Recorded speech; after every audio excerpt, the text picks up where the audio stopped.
Maurice Nicoll, Psychological Commentary, Volume 2, based on his work with Gurdjieff in Birdlip, January 7, 1945, Commentary on Memory, Part 5. In the first part of this commentary, it was said that everything is arranged in the right order as regards to memory and that everything is there, all that you have said and done and thought and felt and sensed. Everything is all there in the right order and in the right scale. That is, the most important things are arranged on one floor in the house of memory, and the unimportant things are arranged on a lower floor. But it was always said that we have our own wrong arrangement of memory. This means that we have a wrong memory, although there is real memory already stored up in us in the right order. To understand this, we must realize that we are in between the external world coming in through our senses and the internal world, which is governed by higher centers. Although we are not in contact with the higher centers and cannot possibly be at present, yet because higher centers are continuously at work in us, they arrange our life in the right order, whereas our personality arranges everything in the wrong order. We have therefore two memories, our own memory and, deeper and far more internal, our full memory. When we observe ourselves and begin to doubt our way of remembering our lives, we begin to move in a more internal direction. We inevitably come up against an entirely different form of remembering our lives. We begin to realize that our way of remembering our lives is entirely wrong. We think of ourselves in a certain way, but behind this personal thinking, there is another thinking because of the higher action of higher centers, which are all the time rearranging the incidents of our lives in another order and in another scale. So there are two memories, one that we have access to in an ordinary sense, and another we have not access to it at present. Let us call these two memories external and internal. In the external memory, everything is arranged as you think it should be from the mechanical personality, from your buffers, prejudices, attitudes, opinions, and self-love, self-interest, identifications, worries. This is your external memory. But you also have an internal memory in which everything is arranged quite differently. All your personal life, memory is recorded in this internal memory quite differently and in the right order.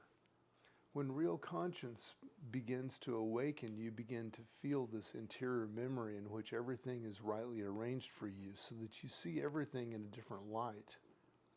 This begins when imaginary I begins to die. That is, when false personality becomes weakened and no longer has the same feeling of oneself.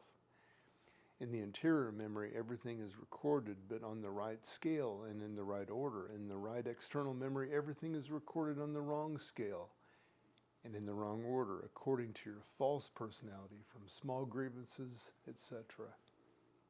You all remember the work parable, which compares us with a driver, a horse, and a carriage. You remember that the driver is asleep in the public house. This means, of course, that he is full of imagination about himself and full of ideas of boasting and so on. And outside this public house stands his horse and carriage in very bad condition. The driver must first awaken and leave the public house and stop spending his money there. Now, from one angle, this driver who is drunk in the public house is a man with an entirely wrong memory of himself. When he wakes up, he ceases to boast of himself. He no longer feels that he is anybody at all, and he feels that he has some other task. You probably have all noticed how you boast, how you justify, how you keep up your ordinary feelings of yourselves, your merit, your individual excellence, your superiority, your thank Godness, and how all these self-intoxicated feelings, you cannot really touch the work nor understand what it is all about. You hear very often that personality must be made passive without seeing where this acquired artificial thing, which has its own quite wrong memory, is concerned. When a man is very much under his personality and feels very strongly his own virtues, he is comparable with This driver sitting in the public house intoxicating himself with his own imagination about himself. And this intoxication will give him a certain kind of memory for himself. And this memory will be deranged memory, not an arranged memory. Yet at the same time, there is always more internally a memory of everything that is being recorded for you, which is arranged in the right order.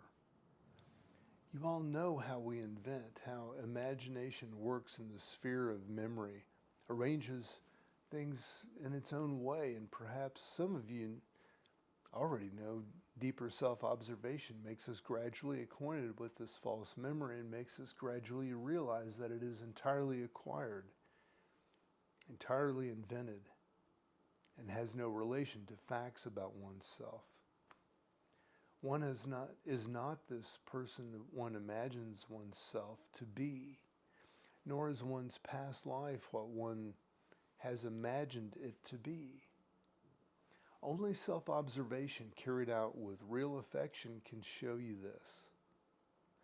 You can adapt to the work, and if you're clever, you can give every appearance of working, but you're merely adapting.